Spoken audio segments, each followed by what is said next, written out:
Greetings and salutations.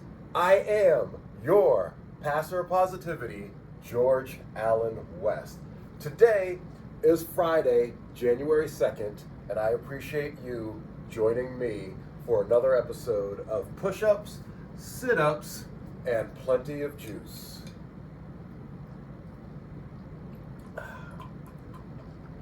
Rocking the Glow Juice this morning. Definitely the best batch of Glow Juice that I've made yet. Unfortunately, the Gatorade fermented, so we had to dump that out. We finished off the lemon elixir this morning, finished off the Glow Juice, so we've got to make some more juices, get some things flowing, and we will definitely get to that at some point this weekend. But for today, on tap right now, we are going to keep this workout as short and sweet as possible. 10 minutes on the treadmill. We're going to do the 10-minute Justina Ercole warm-up, and then we are going to do our 100 squats, 50 push-ups, 5 pull-ups, 6 pull-ups. 100 squats, 50 push-ups, 6 pull-ups. Then we will stretch, call it a day. Ideally looking to get all that done in under an hour. So that's the game plan, and I will report back if we were able to do that. It's 8:26 right now. We're about to flow and show, but before we flow and show, I don't remember what I weighed in at yesterday, so let me take a quick look at that. Yesterday, I weighed in at 167.8. So today we're going to find out what we weigh in at, because you know what we do on this flow, boy.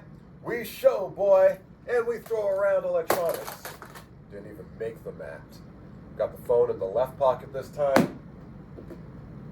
It didn't affect things too badly, all things considered. Give that a nice toss. And then last but not least, let's take a look at how our Taco Belly is doing today. Last night we had Taco Bell. I don't even remember what I had. The steak grilled cheese burrito, I had the stacker, and I had the chicken cantina crispy taco, which I'm actually a big fan of, I must say. So we had those things because of that, and then came home, ate a ton of Tostitos chips and Cheez-Its. I need to just get those things out of the house, because if they're out of the house, I won't eat them.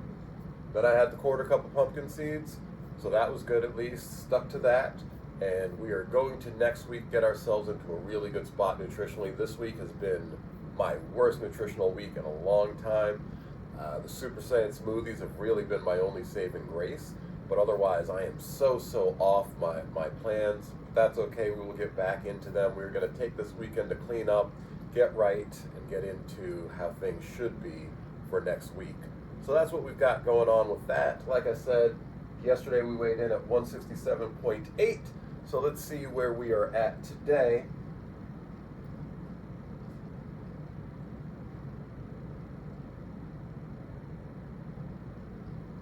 $165.4. So we're right back in that 165 range. That's about right now my body set point, I believe. So all good, all good. Let's roll with that. I am going to get ready, and I will see you guys at the treadmill.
enough strength to hold onto it, mobility and control to relax the antagonist muscles.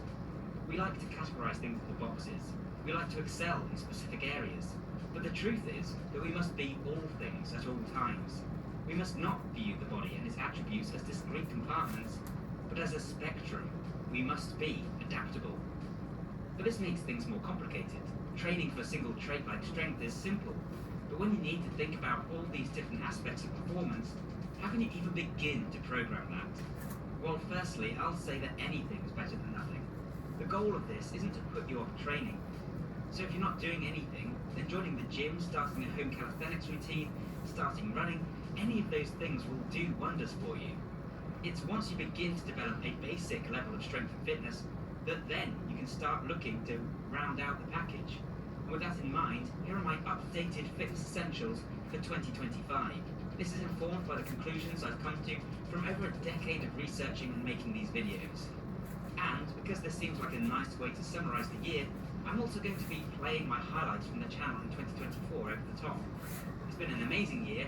I've loved every minute of creating videos, and I'm so grateful to you guys to be able to do this for a living, so thank you. And before we continue, if you want a training program specifically designed to train all of these things, then you can check out my ebook and training program, Super Functional Training 2.0. It's on offer for just $23 in the winter sale. Check it out in the description down below. Now, those essentials. In a few recent videos, I've been pushing back against the notion that strength is the be-all and end-all of performance. With that said, strength absolutely is important for any kind of athletic endeavour, and also just general health. Being stronger will help you to run faster, jump higher, climb better, avoid injury, pick up things safely. But there's more to this than just being strong. We also need to think about where and how we are strong. Strength is not a global trait, it's a local one. We need, for example, to cover the basic movement patterns: horizontal push, horizontal and vertical pulls, hinges, lunge, squat, gait, etc. Beyond this, no muscle must be left to lag behind.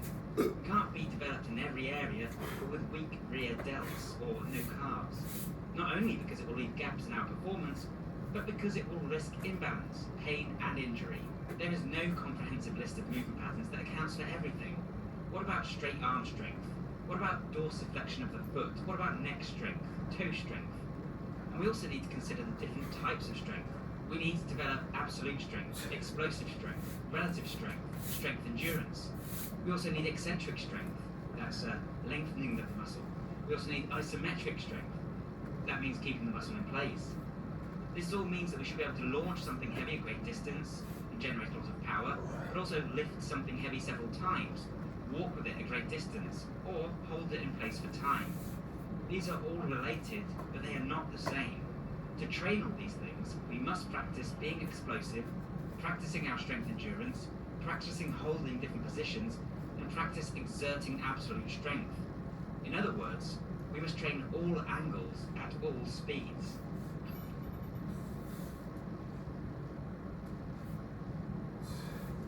Notice I won't be including everything from my Pillars of Fitness video here. Speed is very important, for example. It is a pillar of fitness, but it's going to be covered by these essentials in other ways. That is to say that by training explosive strength, coordination, fluidity, and elasticity, you will be fast. We are focusing more on attributes that underpin. Feet to the front as we shift side to side for a little lateral shift. So I'm driving into the heels, keeping the chest lifted, ribs are closed, toes are toward the front, and that back is nice and active. We'll take 30 seconds just shifting side to side, and then we're gonna work the right side of the body first. Make sure those shoulders are down away from the ears. Good. We're gonna hold over to the right, and let's go for it. So driving into the heel, hands can be at heart center. If you want to get a little bit more in core and lat engagement, you can bring those arms up by the ears. Keep driving into that heel. 5 more seconds, we're going to add a little press. Good. Up, down, press, press. So really make it mean something. Make sure we're not just bouncing in that joint.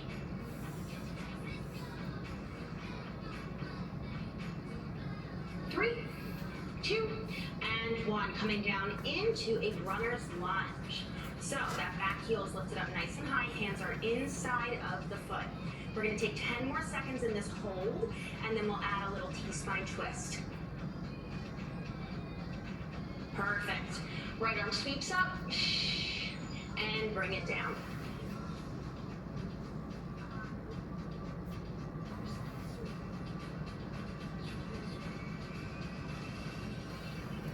Dropping the back knee down, we'll stand it up nice, or kneel it up nice and tall, hands on the hips, short stance between the foot and the knee as we drive that knee over toward the toe. So this isn't about stretching out the back hip, we're gonna get into that soon. This is more about the ankle mobility. 15 more seconds here.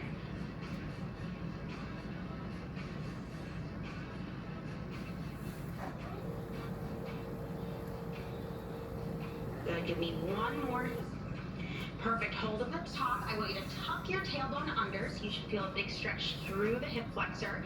We're gonna reach away, and in, away, and in. Keeping that moving, nice and active here. You're about halfway through.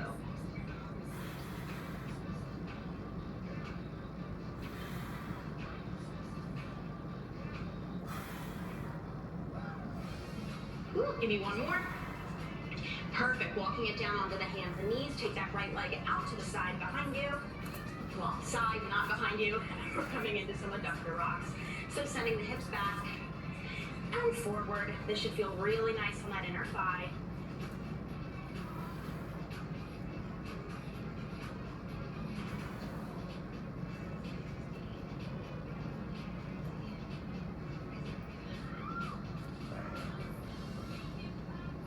Finish out your last round. We'll sweep the left leg back, or right leg back, sorry, left arm in front, bird dog.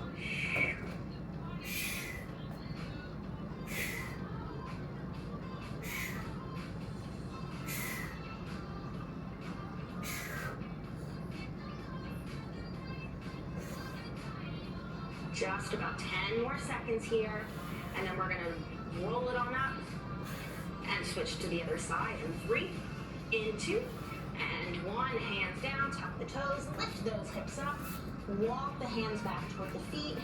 Take a moment here if you want to sway side to side, and then we'll bend the knees, roll it up, and we'll do it on the other side.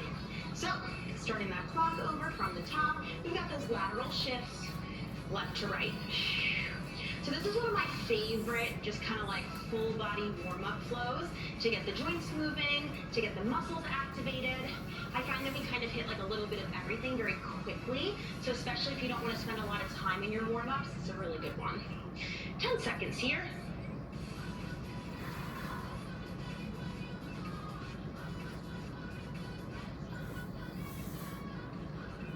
And hold it over to the left. Check in with that rib cage, make sure it's nice and closed, driving into the heel. And keeping in mind here that even though the hips are back, that chest is still lifted, so we don't want to be all the way over. We want that back working. Good, let's go for those presses. That was like a very dramatic sweep of the arms. 10 seconds. And then we're coming down into that runner's lunge.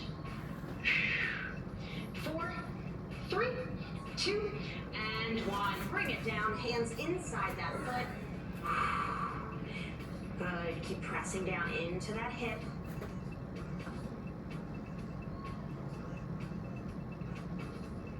And let's add that left arm, sweeping up and down.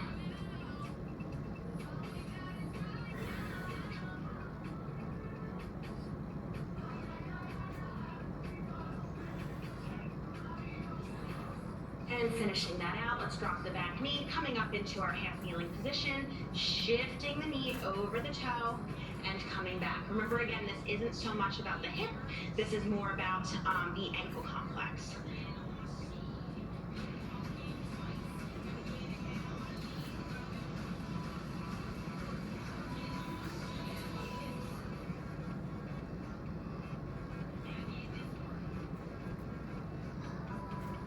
Good, holding at the top, we'll tuck the tailbone under, and then we'll take that right arm, reach it away, and in.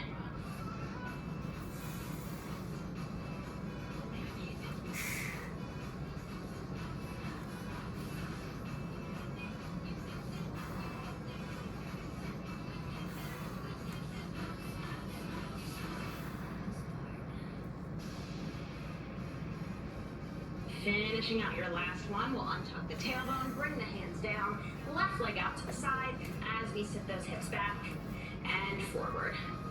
Good. This one I always like. Get a lot of popping in my hips for whatever reason.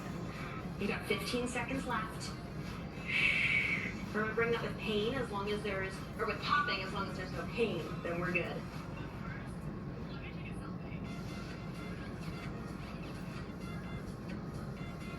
Good, finishing out your last one. Bird dog, we'll take that left leg back, right arm in front, elbow to knee. No spinal flexion here. Really working on that core stabilization.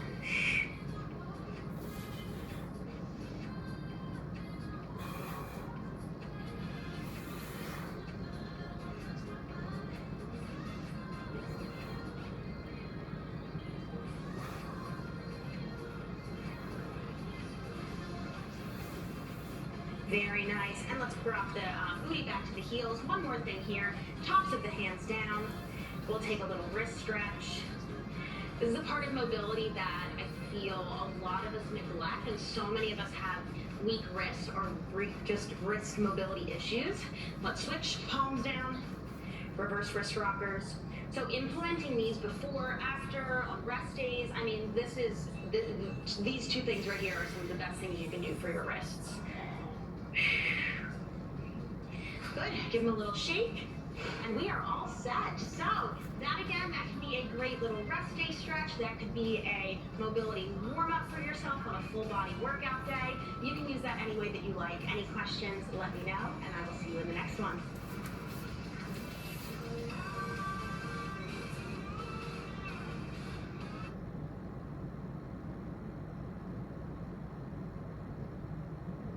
Any strength. In other words, we must train all angles at all speeds.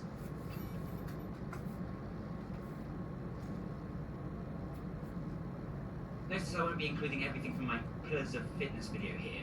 Speed is very important, for example. It is a pillar of fitness, but it's going to be covered by these essentials in other ways. That is to say that by training explosive strength, coordination, fluidity, and elasticity, you will be fast. We are focusing more on attributes that underpin traits. Those who remember my ATNSP hierarchy will know what I'm talking about. In this case, your running speed is a product of explosive strength, technique, and even ankle stiffness. And ankle stiffness refers to your ability to return energy to the ground, keeping your calves in an isometric contraction, whilst keeping your tendons strong. This is partly what gives you that elasticity, that bounciness, but to train to become truly bouncy, you also need to train your stretch shortening cycle. Strong tendons will allow you to exert more strength while simultaneously improving your elasticity, running speed, jump height. They're even more important for avoiding injury. Any strength training will also train the tendons. However, you can specifically bias the tendons by training with longer rep ranges that drive more blood to them, by training in stretched positions, or even by using negatives and other techniques that allow you to place the tendons under greater strain than would normally be possible. Then there's the fascia. This is the connective tissue that wraps around the entire body, that encloses the organs and muscles, even protruding inside the latter and separating them. Fascia contains its own proprioceptors and its own motor units. It contributes, therefore, to our sense of bodily movement, to force production, and to our elasticity. It also aids with our structure via its tensegrity property, and even facilitates the transmission of signals necessary for various reflexes. In plain English, because the fascia is pulled taut around the body, vibrations and alterations in tension are felt across the body. Bone strength is similarly very important for slowing down the detrimental effects of aging, while also reducing injury risk. Strength training has been shown to address bone strength, as can other forms of physical activity, particularly explosive and plyometric strength. An interesting trend you might be noticing: we hold poor posture due to habit more than anything else, and deeply ingrained reflexes and neural networks prevent us from bending down and touching the ground without rounding our backs or bending our knees. We must decouple these movements. In order to gain our full range of motion, we must practice precise and efficient technique, and we must learn to relax our central nervous system. I wasn't sure what to call this or how to include it. Awareness of the body in space is important for everything from balance to coordination to graceful movement, No matter how strong, explosive or mobile you are, you won't be able to express those qualities unless you have learned how to move the body in the ways you want to move it. We've already seen how this relates to fluidity, as you must learn to relax certain parts of the body and contract others. A martial artist needs good technique to throw the most powerful punch. To swim fast, well, you need to understand correct swimming technique. The same goes for running. But what about non-athletes?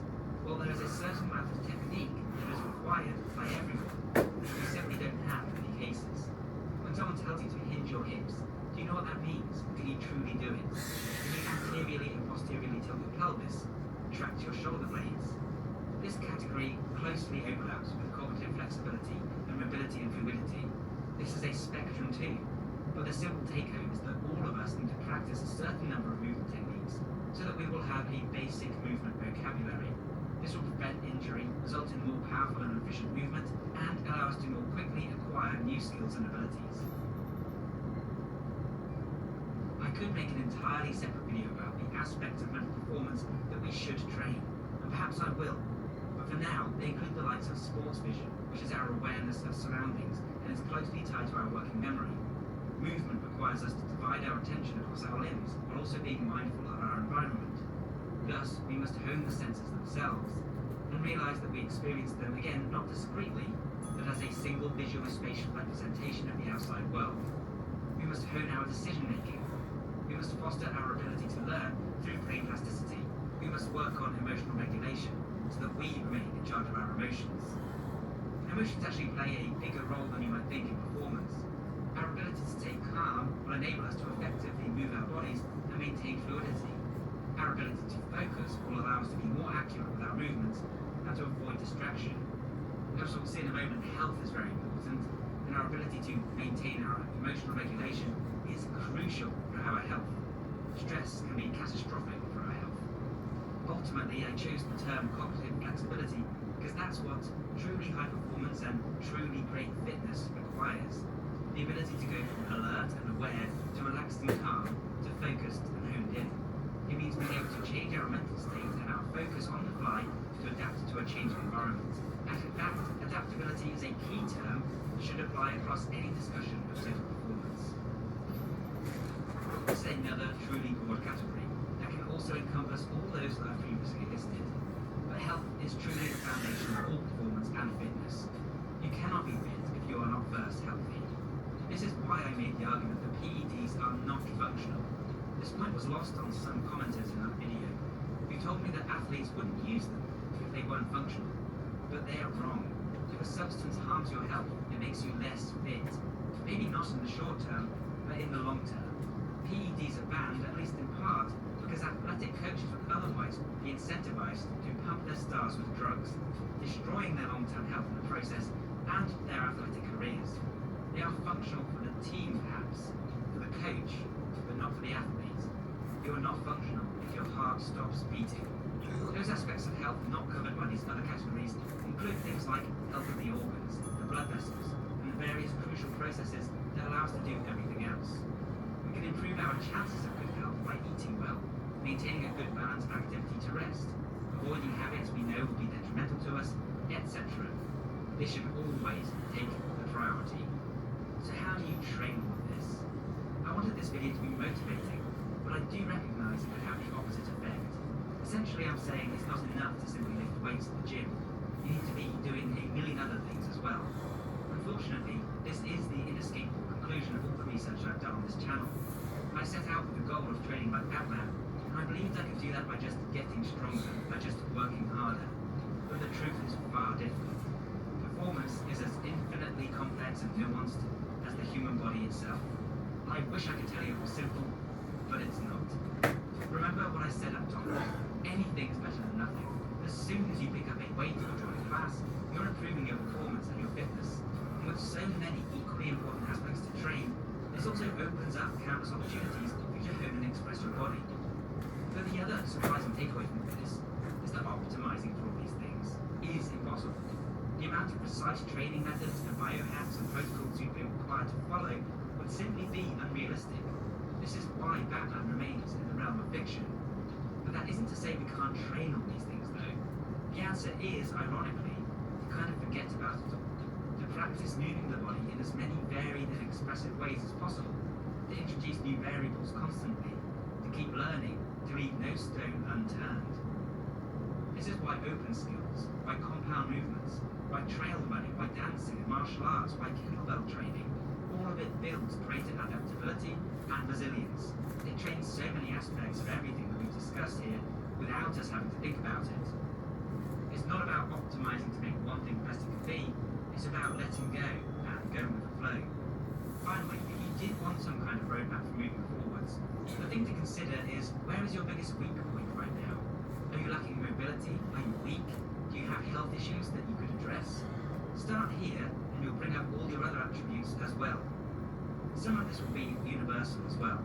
Many of us have poor posture due to the way we sit, weak hip abductors or adductors due to their lack of use, low energy due to inactivity. These are great places to start as well. It's also just been really cool going through all this footage and seeing everything that's happened this year. Everything you've seen here was this year. And it just once again reinforces why I love training this way. Like, I've got to do so much cool stuff, whether I'm running through the hill or balancing on sticks or doing handstands in a warehouse or push-ups in a hospital. Obviously some of that comes from being a YouTuber, but just, you know, training doesn't have to be this boring thing you do on the spot, and I love that about it. Also been a little bit shocking, and I think that there's footage that I can use from this year, and actually it was from last year, like the Solid Snake video, that was already last year. Like, what is time right now?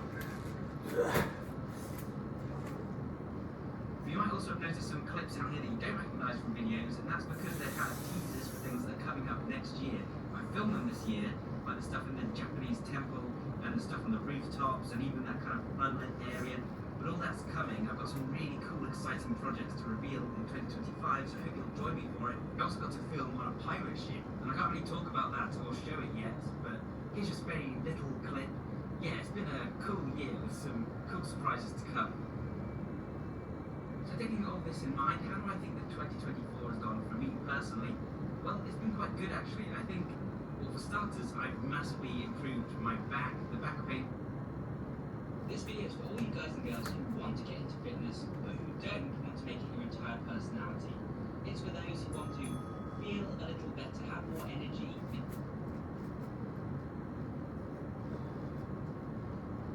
Have you ever wanted to stalk your prey through the shadows, to drop down from rooftops and silently take out your quarry? I know I have, and that's why I'm excited to play the new Assassin's Creed game, Assassin's Creed Shadows.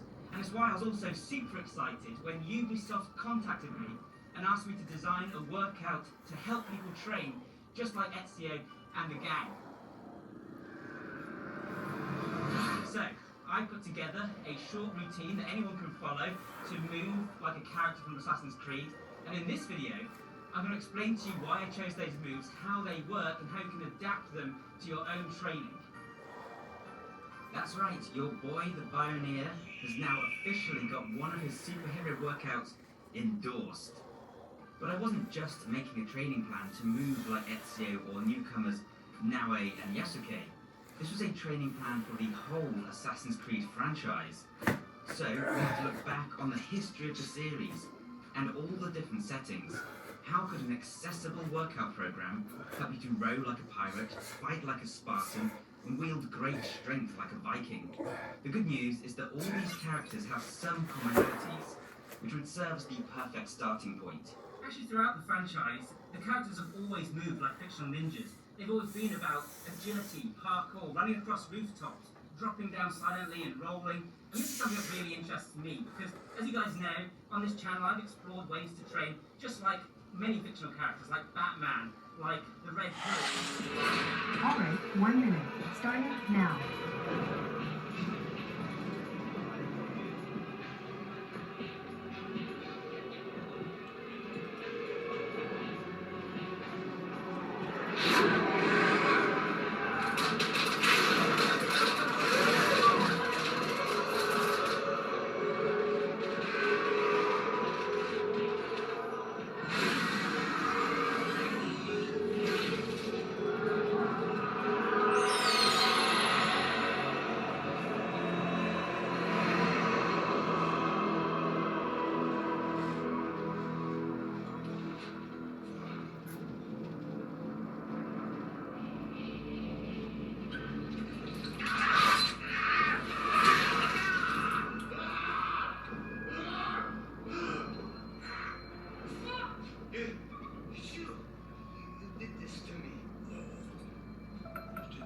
Stop.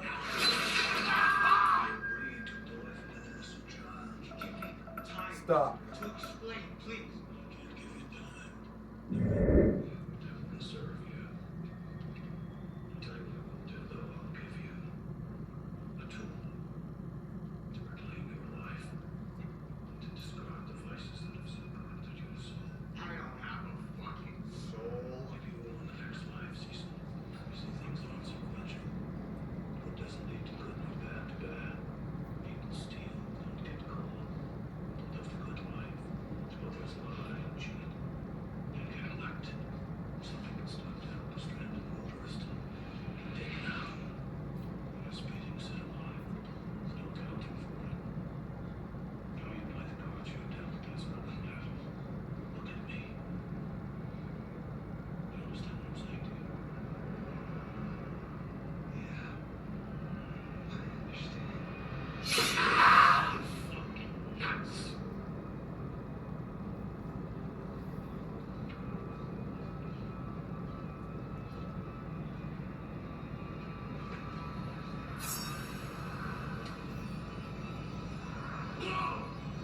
What the fuck is that? It's the tool. The tool that's going to save your life. I want to play a game. Your life is a lie, Cecil. Now comes your moment of truth. As a drug addict and a thief, you prey on the kindness of others to fuel your addiction.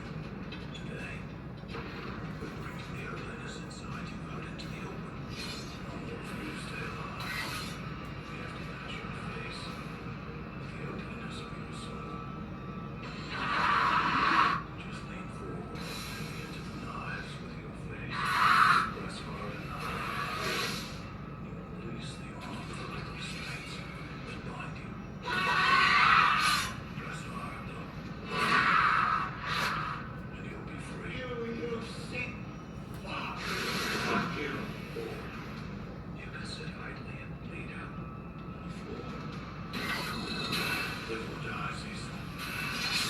Make your choice.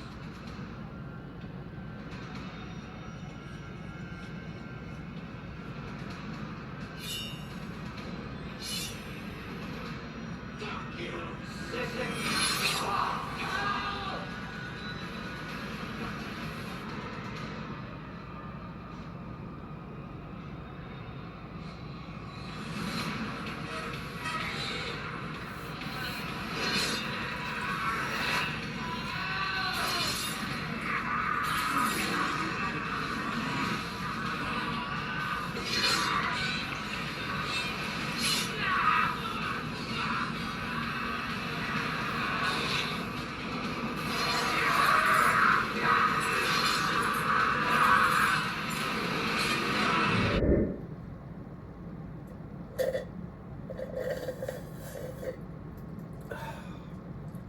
Appreciate y'all joining me for another episode of Push-Ups, Sit-Ups, and Plenty of Juice.